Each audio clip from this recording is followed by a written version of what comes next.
J'en ai marre de ma situation professionnelle, je suis frustrée et je me sens bloquée sur mon poste. Je mérite mieux que ma position actuelle. Vous retrouvez-vous dans un de ces cas? L'avez-vous été? Plusieurs personnes de mon entourage l'ont été ou y sont encore, et j'ai pu aider certains à changer leur situation. J'ai moi-même vécu ce type de frustration à un moment donné de ma carrière et pris les dispositions qu'il fallait. On va aborder dans ce podcast 4 cas possibles et je vais vous proposer le type de conseils que je donne à mon entourage et que je m'applique à moi-même. Bienvenue sur T-Cook, l'échelle qui vous accompagne vers votre croissance continue. Je m'appelle Stella, je suis membre du comité de direction d'une grande entreprise dans un pays du continent. Le cas numéro 1, je suis sur mon poste depuis plusieurs années et je n'évolue pas. Peut-être même je n'apprends plus rien. À chaque changement de poste ou d'entreprise, je rencontre énormément de personnes qui en ont marre de leur poste et qui y sont depuis longtemps. Très souvent, des personnes qui ont abandonné l'espoir de pouvoir rebooster leur carrière, qui se sont résignées, dont la motivation et en général la productivité aussi a baissé. Ces personnes sont frustrées et peuvent même être malheureuses dans leur travail. Quand j'échange avec elles, je sens tous leurs ressentiments et leurs peines. Je fais partie des personnes qui pensent que l'on peut et doit être heureux au travail. Ça ne veut pas dire que 100% de ce qu'on fait dans sa vie professionnelle ou sur son lieu de travail est forcément sympa. On aura toujours à supporter des moments de stress, de trop de charges de travail, de tâches reloues ou de personnes désagréables. Mais tout ça doit être temporaire et au global, on doit avoir plus de moments de joie, d'adrénaline, d'apprentissage, de réussite, de belles rencontres qu'autre chose. Donc oui, quand je rencontre des personnes en détresse ou en situation de grosse frustration, ça m'interpelle. Et c'est parce que je sais que ça consume, que je sais que ce ne sont pas des situations à supporter à vitam aeternam, car ça peut avoir de gros impacts sur la confiance de la personne, sur son mental, tant au travail que dans sa vie personnelle, que je m'en inquiète. Je vais commencer par vous dire que si vous avez fait plus de 3 ans sur votre poste, il faut vous poser les questions suivantes. Est-ce que j'ai fait le tour de mon poste? Est-ce que j'apprends toujours quelque chose? Si oui, je peux encore y rester pour en maîtriser tous les contours. Sinon, question suivante. Est-ce que je suis capable de prendre plus de charges de travail, un périmètre plus grand? Si oui, visez une promotion. Sinon, question suivante. Est-ce que je veux découvrir autre chose car ce que je fais ne m'attire plus ou je n'apprends plus? À ce moment-là, il faut plutôt envisager une mobilité horizontale, donc migrer sur un poste de même niveau mais sur un périmètre différent. Pour cela, il faut prendre le temps de faire une vraie évaluation de votre situation et de vos capacités, en étant vraiment factuel et honnête. Maîtrisez-vous réellement toutes les compétences et composantes de votre poste? Que disent vos pairs et vos managers de votre travail? Ont-ils tous la même opinion que vous? Avez-vous réellement la capacité de porter plus de choses? Dans votre poste actuel, est-ce que vous avez déjà des attributions supplémentaires versus votre fiche de poste? Si le prochain step est un poste de manager, avez-vous les soft skills nécessaires pour gérer une équipe? Imaginez-vous capable de gérer des humains et de gérer leur tempérament? Que vous disent vos pairs et vos managers sur ces qualités? En fonction des réponses, évaluez clairement les aspects de votre personne sur lesquels vous devez travailler pour atteindre votre objectif. Et mettez-vous au travail et développez-vous. Si, quand vous avez fait votre évaluation et réellement vous avez tout fait bien, et votre hiérarchie ou votre entreprise ne vous permet pas d'accéder aux opportunités disponibles, alors regardez ailleurs et partez.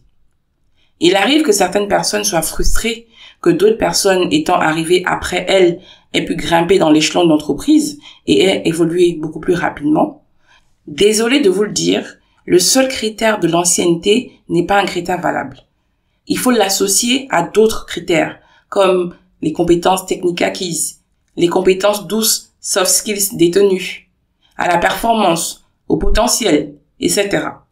Il y a des personnes qui ont la capacité de délivrer ce que vous faites en 2-3 semaines en 1 semaine, avec la même qualité et des fois au-dessus. Il y a des personnes qui ont la capacité d'apporter de l'innovation dans leur métier et de permettre ainsi à l'entreprise de gagner plus ou d'être plus efficace. Et ceci sur le même métier que vous. Bien qu'elles aient moins d'ancienneté que vous dans l'entreprise ou moins d'années d'expérience en général, il faut savoir que dans la plupart des entreprises, elles passeront devant vous. Donc, ne vous mettez pas en position de victime et ayez l'esprit critique. Développez-vous en continu pour éviter d'être bloqué. Ne soyez pas dans l'équipe des personnes qui aiment rester dans leur zone de confort, qui n'aiment pas le changement et adorent dire on a toujours fait comme ci ou comme ça, et qui ne savent pas s'adapter aux évolutions du marché, aux évolutions technologiques, aux évolutions que requiert leur métier. Certains ont l'impression que c'est leur chef qui ne les aime pas, qui les bloque. Si c'est réellement le cas, il faut en référer à vos RH et chercher à migrer dans une autre équipe de l'entreprise. Si votre mobilité est par exemple bloquée par votre manager, ça peut arriver, j'ai déjà vu ce type de cas avec le laisser-faire des équipes RH. Je vous dirais que vous ne pouvez laisser votre destin aux mains d'autres personnes que vous et qu'il est temps de chercher du travail ailleurs. Si vous ne prenez pas votre destin en main, vous allez être frustré très longtemps parce que tout ce qui va vous rester, c'est de prier pour que votre chef saute ou d'espérer qu'il y ait un gros changement organisationnel qui vous impacte positivement. Du coup, vous n'êtes pas maître de cela. Il est préférable que vous mettiez vous-même des actions en place que vous pouvez actionner vous-même. D'ailleurs, je vous invite à aller écouter mon podcast « Rester ou démissionner ». D'après les études, la recommandation est de faire en moyenne 3 ans sur un poste. Un peu moins ou un peu plus en fonction du type de poste et en fonction de vos capacités. Après 3 ans, ça ne sera pas forcément une mobilité verticale, mais ce n'est pas grave. Il faut souvent plusieurs mobilités horizontales avant d'arriver à une mobilité verticale. Il y a une citation qui dit qu'en entreprise, il faut bien gagner et apprendre. Les deux, c'est l'idéal. Un des deux, c'est bien. Aucun, il faut partir. Donc, si vous ne souhaitez pas ou ne pouvez pas changer d'entreprise, changez au moins de poste pour apprendre de nouvelles choses, pour sortir de votre zone de confort et pour vous donner plus de chances pour la suite de votre carrière. Évitez la mentalité des personnes qui disent « Bah non, si mon salaire ne change pas, je ne bouge pas, je fais le strict minimum sur mon poste. » Et il y en a tellement en entreprise. Et c'est souvent ces personnes-là qui mettent énormément de temps avant de quitter leur poste, voire ils finissent leur carrière sur le même poste, ça fait plus de 10 ans qu'ils y sont dessus. Et vraiment, vous faites plus de mal à votre carrière qu'à l'entreprise. Vous programmez vous-même votre obsolescence et votre chute. Même si votre carrière n'est pas une priorité et que vous recherchez juste une rémunération, rien que pour votre développement personnel, je vous recommande d'au moins changer de portefeuille ou de direction pendant votre carrière. L'autre stratégie, qui est d'attendre que votre chef bouge pour prendre son poste, a de forts risques. 1. Vous limitez votre capacité à progresser rapidement. S'il est dans le même état d'esprit que vous êtes parti jusqu'à la retraite et vous n'arriverez peut-être jamais au poste au-dessus du sien. 2. Même s'il part et que son poste est ouvert, vous serez en compétition avec d'autres collègues de service, d'autres collègues d'autres directions et potentiellement, si le poste est ouvert en externe, d'autres personnes venant d'autres entreprises et qui ont peut-être d'autres façons de faire et qui ont appris des choses que vous n'avez pas dans votre entreprise et dont l'entreprise a besoin. Et vous n'avez donc aucune garantie de succession. Je vous rappelle que les procédés évoluant constamment, plus l'introduction de nouvelles technologies dont l'intelligence artificielle, les entreprises sont en perpétuelle transformation et les métiers muent constamment. À vous de vous arranger pour ne pas être sur le bas-côté. Un dernier point sur ce cas. Plusieurs personnes se résignent sur leur poste car elles me disent que le marché de l'emploi est limité chez nous, c'est pas facile de trouver du travail et du coup, vu que j'en ai un, je suis déjà chanceux. Bien que nous soyons en Afrique et que le marché de l'emploi soit moins développé qu'ailleurs, il est néanmoins vrai que nous avons de plus en plus d'opportunités par rapport aux générations précédentes. Il faut donc prendre la peine de scruter le marché, d'identifier les opportunités, de postuler, passer des entretiens et prendre le risque d'aller recommencer ailleurs. Beaucoup n'essayent même pas de postuler ailleurs, de voir ce qu'elles valent sur le marché et se complaisent dans la sécurité de leur poste. Arrêtez d'avoir peur et prenez des risques. Cas numéro 2. Je ne me sens plus en phase avec le travail que je fais, je ne sais pas forcément l'expliquer. Il est important que vous preniez le temps d'analyser ce qui ne va plus dans votre travail. Est-ce que c'est la charge de travail, la cadence, les horaires? Est-ce que c'est passager ou est-ce la nature du poste? Si c'est passager, serrez les dents et attendez que la vague passe. Si c'est la répartition du travail, est-ce que vous avez la possibilité de revoir la charge de travail avec votre management? Notamment si l'entreprise est en sous-staffing, qu'elle puisse recruter. Sinon, il faut penser à changer d'entreprise. Est-ce la nature du métier? Il y a des métiers où vous savez que vous allez toujours finir tard, comme l'audit en cabinet, ou par exemple si vous êtes sur des postes de supervision de réseau où on peut vous contacter à tout moment pour des incidents. Si vous n'êtes pas en phase, vous n'êtes plus en phase avec ce que demande votre métier, il va falloir analyser et regarder des fonctions connexes qui sont moins prenantes. Est-ce que ce sont les horaires? Malheureusement, nous n'avons pas encore de système de travail flexible pour faire du temps partiel et très peu d'entreprises proposent du télétravail. Est-ce l'environnement qui est toxique ou tout simplement que ça ne correspond plus à votre personnalité? Est-ce que l'entreprise est toxique? Est-ce qu'il y a eu un changement managérial qui a fait arriver un mauvais manager? Est-ce que l'environnement il est strict? Est-ce qu'il y a du micromanagement? Toutes ces raisons sont de bonnes raisons pour ne plus se sentir à l'aise sur un poste et vouloir changer de cadre. Néanmoins, est-ce que vous ne pouvez pas y changer quelque chose? Mettre en place des moments de détente avec vos collègues, anticiper les besoins de votre manager, Changer de service si vraiment votre manager est très mauvais. Créer des moments de convivialité avec vos collègues. Il n'y a pas toujours besoin d'attendre des actions formelles de l'entreprise pour créer une belle ambiance de travail au sein de son équipe. Est-ce qu'il y a un désalignement avec vos valeurs? On vous demande de poser des actes qui ne vous semblent pas éthiques ou non alignés avec vos valeurs? La nouvelle orientation de l'entreprise vous pose un problème? Bien que l'on soit des fois obligé de faire des choses qui ne nous plaisent pas en entreprise, si ce sont vraiment des actes non éthiques ou immoraux, je vous recommande de ne pas les faire.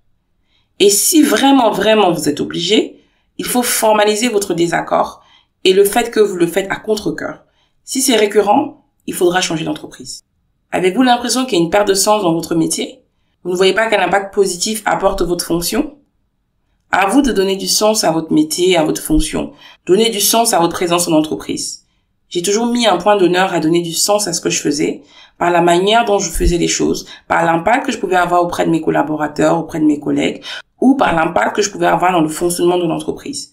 Et pour cela, vous êtes seul maître à bord et vous n'avez pas forcément besoin des autres pour le faire. Est-ce vos tâches qui ne vous intéressent plus? Premièrement, redéfinissez votre poste. Intéressez-vous à d'autres choses, essayez de vous positionner sur d'autres sujets. Échangez avec votre management pour changer de périmètre. Cherchez une mobilité interne. Est-ce juste un moment passager? Peut-être à voir avec votre vie personnelle? Analysez ce que cela peut être. Ne prenez pas de décision hâtive. Regardez les solutions alternatives à votre disposition. Prenez le temps de ralentir au travail, réglez ce que vous avez à régler dans votre vie personnelle et revenez plus fort après. Cas numéro 3. J'aime mon boulot, mais je considère que j'ai le niveau pour passer à un grade au-dessus, mais je stagne. Est-ce que vous êtes sûr que vous avez réellement le niveau pour passer au grade au-dessus? À part vous, qui d'autre vous en a fait la remarque? Est-ce que vous avez des retours positifs de vos pairs, de vos managers? Est-ce que vous avez pu faire une évaluation factuelle des personnes qui sont sur les postes que vous visez versus vous pour comparer les compétences qui pourraient vous manquer? Ou les compétences que vous avez et que eux n'ont pas? Est-ce que vous êtes sûr que vous avez à minima le même niveau que ces personnes-là? Il est important de se connaître, d'avoir une juste évaluation de sa valeur et de le faire valoir dans son entreprise et sur le marché. J'encourage vraiment à fond de le faire. Cependant, il faut savoir prendre du recul et de la grandeur et être pleinement honnête avec soi. Ce n'est pas forcément facile de savoir s'auto-analyser pour en ressortir ses points forts et ses points d'amélioration. Il faut aussi s'assurer d'avoir des feedbacks de ses équipes, de ses pairs et de ses managers pour corroborer ou compléter l'analyse que vous avez faite de vous. De là, identifiez les points sur lesquels vous devez travailler pour vous améliorer. Il faut savoir que plus on monte et moins les compétences techniques deviennent importantes. Ce sur quoi on se focalise, c'est souvent les compétences douces, les soft skills. Quelle est votre capacité à pouvoir gérer une équipe? Est-ce que vous savez monter des personnes en compétences? Est-ce que vous sauriez négocier en faveur de l'entreprise ou la représenter si on vous envoyait le faire? Est-ce que vous savez mettre les intérêts de l'entreprise avant vos intérêts personnels? Avez-vous un growth mindset, une capacité d'apprentissage, une capacité de croissance? Savez-vous travailler dans un environnement instable, incertain et changeant? Est-ce que vous savez garder un minimum de sang-froid en situation de stress?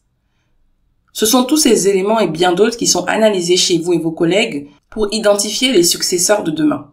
Quand vous êtes sûr que vous avez le niveau requis, il faut commencer à préparer le terrain auprès de vos managers, les managers de vos managers également, ainsi que les RH. Pour que, quand les opportunités émergent, on puisse penser à vous. Vous devez ainsi développer votre réseau au sein de l'entreprise et en dehors. Cela vous permettra d'être plus rapidement au courant d'opportunités disponibles et d'avoir des personnes qui vous représentent et défendent votre cas. C'est aussi une réalité du marché du travail. Comme dit plus haut, arrêtez de vous comparer aux autres et à leur trajectoire, surtout si vous n'êtes pas prêt à faire les mêmes sacrifices qu'eux. Êtes-vous prêt à sacrifier certaines soirées, certains week-ends, à changer de ville ou de pays et vous éloigner de votre famille et de vos amis pendant quelques années? Êtes-vous prêt à repartir faire des études en plus de votre travail? Certaines opportunités viennent avec leur lot de sacrifices que beaucoup ne sauront gérer. Donc attention. Il n'y a pas de timing type et une carrière, ce n'est pas un sprint, mais une course de fond. Par rapport à tous les éléments partagés précédemment, si oui, vous avez le niveau. Oui, vous êtes reconnu par vos pairs et vos supérieurs. Oui, vous êtes prêt à prendre une charge supplémentaire et faire certains sacrifices. 3 situations et solutions s'offrent à vous. Premièrement, l'entreprise a une opportunité disponible correspondant à votre profil et elle vous positionne dessus. C'est parfait, c'est ce que tout le monde souhaite. Deuxièmement, L'entreprise a une opportunité correspondant à votre profil, mais elle positionne quelqu'un d'autre dessus. À vous de voir si vous êtes prêt à attendre une prochaine opportunité avec le même risque que le poste vous passe sous le nez, ou de regarder le marché et vous préparer à changer d'entreprise. L'entreprise n'a pas d'opportunité pour vous tout de suite. Il faut savoir qu'il y a une organisation et qu'on ne peut pas toujours créer un poste spécifique pour vous. Il peut y avoir des contraintes d'effectifs par grade et on ne peut pas virer quelqu'un juste pour vous. Alors, là, soit vous patientez, soit vous allez regarder le marché. Si vous aimez votre entreprise et que vous savez qu'ils sont réglo et qu'il y a plusieurs vagues d'opportunités, je vous recommande d'attendre. Si ce n'est pas le cas et que vous êtes prêt à partir pour avoir ce que vous voulez, je vous y encourage. Cas numéro 4. Je veux progresser, j'ai beaucoup d'opportunités qui s'offrent à moi et je ne suis pas sûre de prendre en compte les bons éléments pour prendre la bonne décision. Il y a aussi le cas où vous êtes très bon, vous êtes capable de faire beaucoup de choses, vous êtes reconnu, tant en interne qu'en externe, et vous avez souvent des opportunités. Malgré que tout vous sourit, plusieurs travers sont possibles. Premièrement, orientez votre choix uniquement que sur les finances. Il y a des personnes qui sélectionnent leurs opportunités uniquement sous le prisme du package salarial. J'en ai dans mon entourage. Le risque, c'est que vous allez souvent changer, car il y aura presque toujours une meilleure propale. Mais, vous risquez de finir par arriver à une voie de garage et d'être catalogué comme un mercenaire. Je le vois par exemple sur certaines personnes qui sont en expatriation, qui vont être recrutées très souvent sur les mêmes postes pour un temps donné. Et, à un moment, elles sont bloquées, elles n'arrivent plus à évoluer dans l'échelle de l'entreprise. Et du coup, à cause de vos mouvements, il peut arriver un moment où on vous target spécifiquement pour des CDD sur des postes bien précis et avec le risque qu'à un moment donné, vous arrivez, il n'y a plus de mission en fait. Le second risque, c'est de choisir la mauvaise fonction. Quand on a beaucoup de capacités et que l'on peut toucher à plusieurs sujets différents, par exemple le marketing, les projets, la stratégie, il arrive de s'emballer dès qu'une opportunité se présente. D'où l'importance d'avoir une vision claire sur la carrière souhaitée. CF, mon premier podcast. J'ai tendance à dire que lors du choix d'un poste, il faut clairement visualiser les 2 prochains postes ou au moins le prochain poste que cela peut ouvrir. Et être sûr que le poste que vous choisissez est en phase avec la trajectoire que vous avez planifiée pour votre carrière et pour votre vie. Si vous ne visualisez pas d'avance les opportunités prochaines, vous pourriez aller vers une voie de garage ou une voie qui vous ralentira. Oui, pour explorer plusieurs sujets durant votre carrière, mais en vous assurant que ça ne vous éloigne pas de vos objectifs et que ça puisse être des sujets qui servent à la vision finale et qui vous ouvrent encore plus d'opportunités. Assurez-vous aussi de pouvoir raconter une histoire cohérente et vendeuse de toutes vos expériences pour convaincre les futurs recruteurs. Troisième problème que je vois souvent, c'est l'attrait du titre. J'ai vu des cas où les gens voulaient tellement monter en grade qu'ils se focusaient uniquement sur les titres de poste. Je veux être directeur. Et dès qu'il y a une opportunité avec ce titre-là, je saute dessus sans réellement analyser le poids du poste et l'impact sur la suite de ma carrière. Je recommande de faire très attention. Un senior manager dans une entreprise X peut avoir plus de poids qu'un directeur dans une entreprise Y. Voici les éléments que je prends en considération pour déterminer si le rôle a vraiment du poids et si je saurais revendre l'expérience au niveau de mes ambitions après. Quelle est la taille de l'entreprise en termes de salariés, en termes de chiffre d'affaires, en termes d'implantation nationale ou internationale, de solidité financière, de nombre d'années d'existence, etc. Est-ce que cette boîte possède des opportunités qui vont dans le sens de la suite de la carrière que je veux? Sinon, est-ce que ce poste me permettrait de trouver cela si je devais me remettre sur le marché?